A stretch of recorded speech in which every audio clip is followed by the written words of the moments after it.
राम कृष्ण की प्यारी गैया सारे जग की माता है।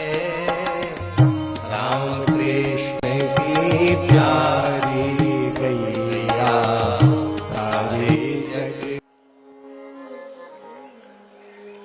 एक कथा ऐसी आती है कि लक्ष्मी जी ही सबरी बनी। भगवान की प्रियतमा लक्ष्मी ही सबरी बनी। एक कथा ऐसी है। एक समय की बात है, चित्रकूट में एक संत विराजते थे। बड़े नामजाप, बड़े त्यागी, तपस्वी, भजनानंदी संत थे। और भगवान नारायण कभी कभी उनके पास सत्संग के लिए जाते थे। बैठकर खूब चर्चा होती थी। एक दिन लक्ष्मी जी ने पूछा, महाराज कहाँ जाते हो? अरे बोले, चित्रकूट धाम में एक बड़े त्यागी तपस्वी महात्मा रहते हैं। एक लंगोटी है बस, अखंड विभूति चढ़ाए हुए, एक ब्रह्म पात्र उनके पास, कोई संग्रह परिग्रह नहीं, अहरनिश राम राम करते हैं। बड़े तपस्वी, बड़े फक्कड़ संत हैं। उनका दर्शन करने जाते। भगवान बोले, हमको भी बड़ी शांति मिलती उनके पास बैठने से। लक्ष्मी जी बोली, वाह, अकेले अकेले चले जाते हो, हमको तो ले नहीं चलते हो, हमको भी ले चलो। भगवान बोले, तुम वहां चलने की हट मत करो। क्यों? वो महात्मा हैं, अक्खड़ हैं स्वभाव के, थोड़े से माई दाई से तो बहुत दूर रहते हैं।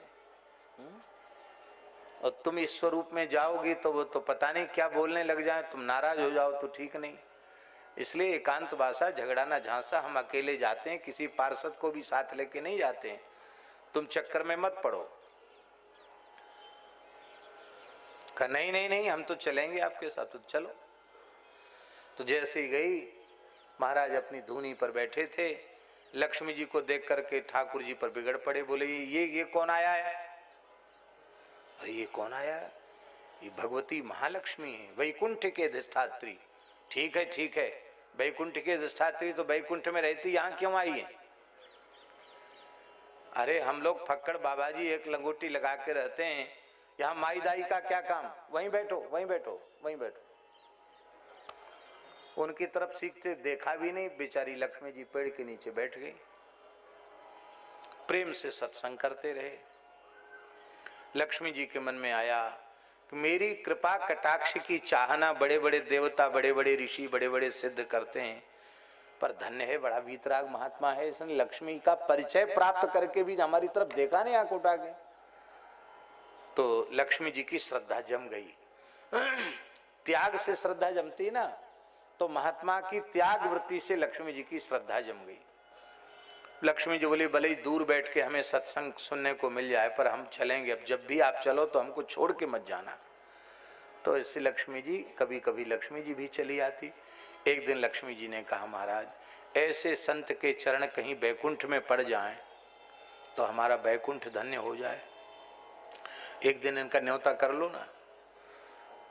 भगवान हंसने लगे, बोले, देखो लक्ष्मी जी, साधु जोगी अग्निजल इनकी उल्टी रीत, परशुराम बच के रहो, थोड़ी कीजिए प्रीत। इनसे थोड़ा सावधान होकर प्रेम करना चाहिए। ज्यादा महात्माओं को घर मत बुलाओ, और यहीं से हल्ला गुल्ला मचा रहे हैं, वहीं जाके पता नहीं क्या करने लग जाएं। नहीं नहीं महाराज, कुछ भी हो, ऐसे महात्मा को तो जरूर बुलाना चाहिए। बोले ठीक है। ठाकुर जी ने कहा, महाराज आप वैकुंठ को अपनी चरण रस से पवित्र करें, रमा वैकुंठ पधारें। बोले, महाराज वहां तो बिना मरे कोई जाता नहीं, हम तो यहाँ भजन कर रहे हैं। बोले, कोई बात नहीं, गरुड़ जी आपको ले जाएंगे, मेरा संकल्प है तो आप इस शरीर से भी वहां जा सकते हैं। चलो ठीक है। सब तरह की रसोई लक्ष्मी जी ने अपने हाथ से बनाई, और जब संत को परोसना शुरू किया तो जैसी कढ़ी पकौड़ी भात वगैरह आया, सोई त्यागी जी नाराज हो गए। बोले, रे वाह, हम जब से साधु बने हैं किसी गृहस्थ के हाथ का हमने कच्चा भोजन नहीं किया, फल खा लिए बात अलग है। हम त्यागी तपस्वी महात्मा ये दाल भात बना के ले आई माई दाई, हम तो नहीं खाते हैं, नहीं खाएंगे, हम केवल फलाहार करेंगे, फल खाएंगे, एक कच्ची रसोई बना के ले आए। लक्ष्मी जी अब नाराज हो गई। बोले, रे अब तो ज्यादा ही त्याग वृत्ति दिखा रहे महात्मा। इनसे पूछे हो कि रोज भोग किसका लगाते हो? हमको ही तो भोग लगा के हमारा प्रसाद पाते हो, तो हमारा जूठा खाते हो तब तो कुछ नहीं। तो आज हमने न्योता क्या कर लिया कि आफत आ गई। कहते तुम गृहस्थ हो, हम विरक्त महात्मा हैं, तुम्हारे घर की रोटी कैसे खाएंगे? लक्ष्मी जी नाराज हो गई। बोले तुम तिरस्कार कर रहे हो ना हमारा और यहाँ के अन्न का, तो मैं शाप देती हूं, तुमको रोटी पर रोटी धर के खाने को नहीं मिलेगी। तो रोटी के ऊपर रोटी धर के खाने को नहीं मिलेगी, ऐसे ही रहोगे। मतलब संग्रह परिग्रह से मुक्त रहोगे, न कपड़ा न लत्ता, ऐसी रहोगे, जैसे हो वैसे ही रहोगे, और रोटी पर रोटी धर के खाने को नहीं मिलेगी। महात्मा बड़ी जोर से ऐसे बोले, माता जी आपने बड़ी कृपा कर दी। कई महात्मा भजन करते करते चमक दमक में आ जाते हैं, आपने बढ़िया आशीर्वाद दे दिया कि ऐसे ही रहोगे। तो हम तो ऐसे ही रहना ही चाहते हैं, ऐसी ही त्याग वृत्ति में रहें, राम राम करें। और महाराज आपने कहा रोटी पर रोटी धर के खाने को नहीं मिलेगी, तो हम तो वैसे ही जंगल में रहते हैं। रोटी पर रोटी धरने की फुर्सत कहाँ है कि हलवा खाएं, पकौड़ी खाएं, पूड़ी खाएं, ये फुर्सत हमको कहाँ है। हम रोटी पर रोटी धरेंगे ही क्यों? पाव आध सेर आटे का एक टिक्कड़ बना के धूना में डाल देंगे, सिद्ध हो जाएगा तो पालेंगे। बस सवा सेर आटे का एक टिक्कड़ बना लेते महात्मा लोग। एक टिक्कड़ में तो कितने मूर्ति पा जाते हैं। बोले हम रोटी पर रोटी धरेंगे क्यों? एक ही मोटा टिक्कड़ बना लेंगे और धूनी में सिद्ध करके ठाकुर जी को भोग लगा के पा लिया करेंगे। अच्छा हुआ तुमने रोटी पर रोटी धरने को मना कर दिया, अच्छा हुआ। तो हमारा तो कुछ नहीं बिगड़ा, लेकिन तुमने मर्यादा का अतिक्रमण किया है। पहले तो हम कभी किसी के घर जाते नहीं, बहुत हट करके बुला के लाई, और बुला करके यही सम्मान किया तुमने, हमको शाप दे दिया।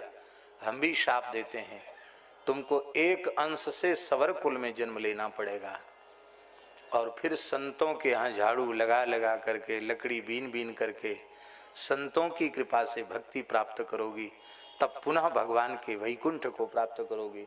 नहीं तो तुम्हें भी संतों की ही सेवा से। लक्ष्मी जी बोली चलो आपने बड़ी कृपा की, और वही लक्ष्मी जी एक अंश से सवरी माता बनी।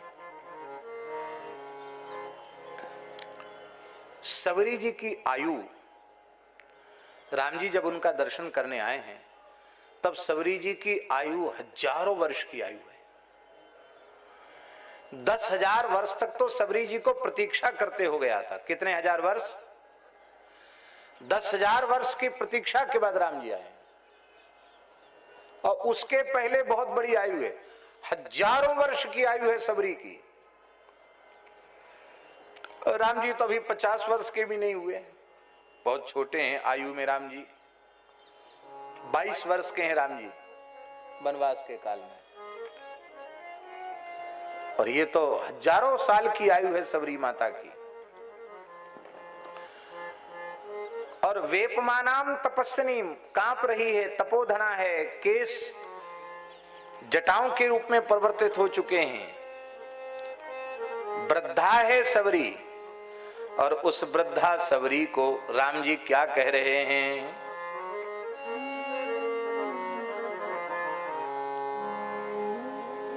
क्या है?